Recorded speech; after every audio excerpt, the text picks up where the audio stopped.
Hi, welcome to another edition of The Mainframe here on blautech.com, and today we're talking again to Paul Blau about what's going on in the world of technology and ways that maybe your business can get some assistance whenever you need it. And today, Paul, we're going to talk about something that I guess occurs quite often with businesses that have a lot of sensitive data, and that is what to do when someone does breach your security. And in the IT field, that's called incident response and management. Correct. If someone breaches your security, and apparently it's easier than a lot of people think, because we've seen the problems with Target, and now there was just the release this week where about 400 hospitals in the United States had all their security breached, and that included people's patient records, social security numbers, phone numbers, address, all that kind of stuff. So, I mean, it is a very big concern that eventually will probably occur in your business. So when that does happen, what can Blautech do for folks? Right, and so your point is very, very good. It's not a question of if it's going to happen, it's a question of when it's going to happen. And everybody has got to be prepared for it. So a couple things that we can do to really assist in that is, of course, number one is prevention. I mean, it doesn't, you don't have to have an incident response if you don't have an incident. So what we want to do is all of the due diligence possible to make sure that there's not going to be any kind of a problem within your network, within your computer system that exposes your clients or your personal and private data. So prevention is the very first step. Absolutely. To try to put a firewall or whatever. And one of the basic preventions that a lot of businesses don't even have is really a robust firewall. Correct. So let's just tell me what that is. So prevention, that's probably the first main line, is a firewall, and not the kind that you buy at Walmart. That's absolutely correct. So first of all, what happens is that you got to think about the internet connection that you have is a point of contact between you and the entire world. Right. And so anybody in the world has the ability to connect back to you, and you have the ability to connect to them. Well, it's pretty cool that I can talk to people in China and I can talk to people in New Zealand or whatever I want to do. I can build an infrastructure of connecting up and having remote users anywhere in the world, and we've done these kind of things for customers and even internally for ourselves.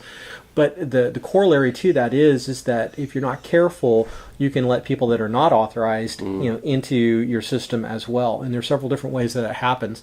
But one of the greatest defenses is to establish a firewall. And a firewall is named after the same concept in building, is that occasionally what we're going to do in the construction of a new building is we're going to establish a firewall that is designed to prevent a fire from being able to spread from one room to the next. Right. And there are very, very specific rules in, like when we run cabling for people and we have to penetrate a firewall, there's certain specific things that we have to do when we're doing that to minimize the risk of that fire spreading.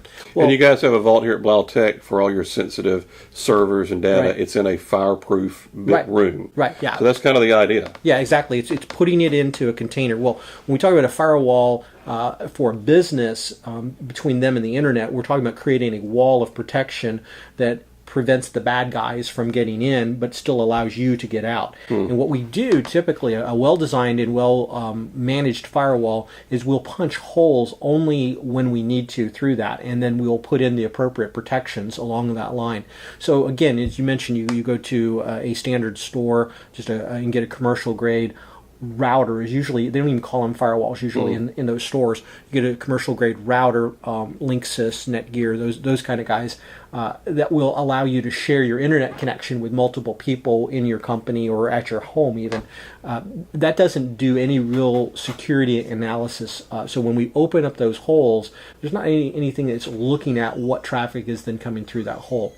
Whereas a business grade firewall, and we only recommend SonicWall, the Dell SonicWall firewalls, and that's 100% of all of our customers. That's what they have, and that's what they use. And we've done a lot of research. There's a lot of other products that are out there, but for the particular customers we work with, it's absolutely the best. And we have a great expertise in that firewall, and we have a lot of automation systems in place to work with them.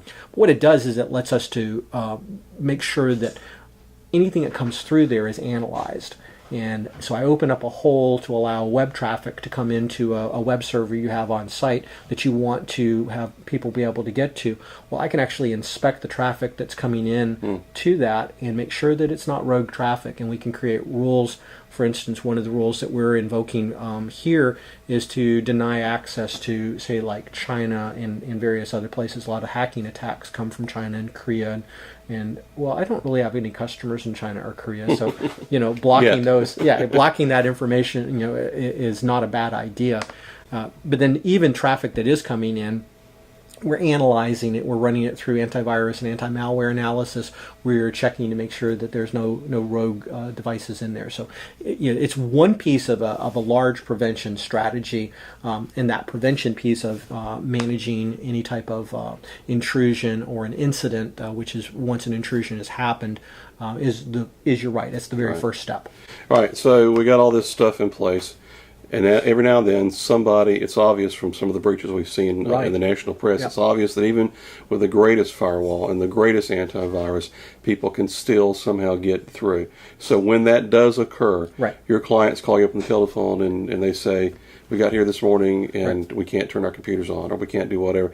That's when you go to work helping them to manage what happens afterwards. So what happens at that point if someone does get through? All right, so two more steps just prior to that stage. One is that you should have already designed an incident response plan. And that's a paper document that says, these are the things I'm going to do in this crisis. It's very similar in businesses where you have the fire plan. If there's a fire, these are the exits and this is where we're going to go. And you practice that and you broadcast that and you put the paper up showing where you're supposed to go. And it needs to be printed on a piece of paper. Yeah. Not on the computer itself. Right, exactly. And so the idea is on the incident response plan, it's the same concept, is that we want to go ahead and think through, if the worst case happens and somebody compromises one of our computers, what are the steps that we're going to take? Number one, turn off the infected computer, or suspected infected computer, because maybe it isn't infected, maybe you just think that it is. But number one, turn it off. Turn it off and unplug it.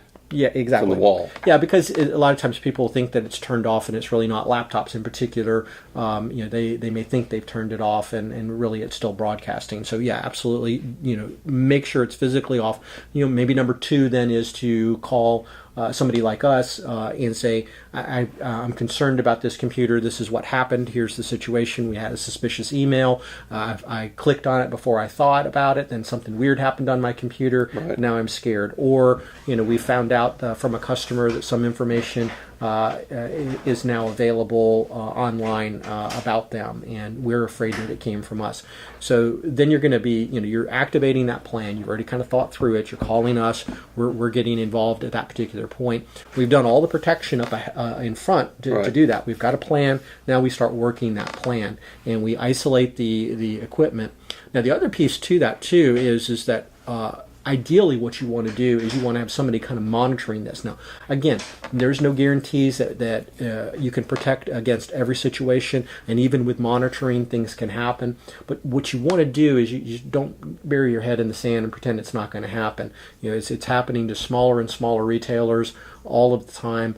And those are prime targets because, hey, they may not even know that they've ever gotten hacked. So you really want to make sure you've got a management plan in place that is also looking at what's going on the network and trying to identify that there's an incident. But now, whether we caught it as your management partner, you've caught it, we've started to invoke the plan. What are those steps in that response plan? Now what about if you have you got 20 computers in your office and only one of them seems to have an infection, but they're all connected together on one network? Should they all go off, or just the one that seems to have the problem? Well, what I would do first off is if there's a machine that I'm suspect of, I would turn that machine off, and then I would call somebody like us immediately so that we can then assess. And what we can do is then run some additional advanced utilities to try to see what kind of traffic is going on. Again, if you've got the right kind of firewall, we can very quickly to see if there's a machine that's sending out strange traffic, at odd times, or things that we would not expect it to be sent out, and we can kind of identify. We also can activate a network-wide virus scan to see if there's anything going on any of the computers, on all of the computers at the same time, and just kind of see what's going on in the network. What happens, for instance, the CryptoLocker virus, which is a type of intrusion that was designed around ransomware, where basically we're going to encrypt all of your files and you're going to pay us $300 to get access to it. Well, the problem with CryptoLocker is that it also can infect anything that it's touching. And so if you've got a machine that's on a network server, it'll also encrypt files on that server. And then if you've got shares between other computers too, it could encrypt the information on those other computers, so it can spread itself throughout the network. And that's why we want to isolate it just as quick as possible. So we've called you on the telephone. Right. You've started the plan that already has been. Right. Obviously you go over this with your client before you set it up. Is that if this ever happens, this is what we're going to do. 1, 2, 3. Right. You've done all that stuff. What are the chances of finding every single thing that might be on there that's a problem? Yeah, so it's actually really... what happens if it's just continues? You have to format, reload, and that gets back to what we've talked about before, is having a good backup. Oh, absolutely.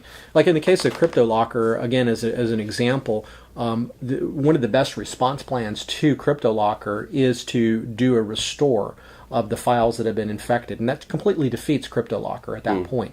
We can purge the virus from any memory and make sure it's not traveling through the network, and then we can restore the encrypted files. We're over with. The incident is completely finished at that particular point, other than perhaps reporting it to appropriate authorities or rebuilding what might have right. happened between the last restore. Right, exactly. And that's, again, why you want to have a backup methodology that you can tolerate. If recreating an entire day's worth of work would cripple you, then you need to have a backup strategy where the backups are occurring incrementally, at least on an hourly basis. Wow. And so it depends on the sensitivity. Most businesses, in fact, I think all businesses that we work with now are on daily backup, and many of them are on hourly backup. So yes, so part of the response plan then is the remediation, which is we're going in there, we're restoring the damage, we're eliminating the exposure, and then after that, what has to take place is there needs to be an analysis, and we need to we've mitigated the damage, we've stopped the problem, it's not going to get any worse. Now what happened? What was exposed? And so we'll look at that PC and we'll say, okay, well, it was isolated to just this one PC, it didn't get any further. Is there anything sensitive on that PC?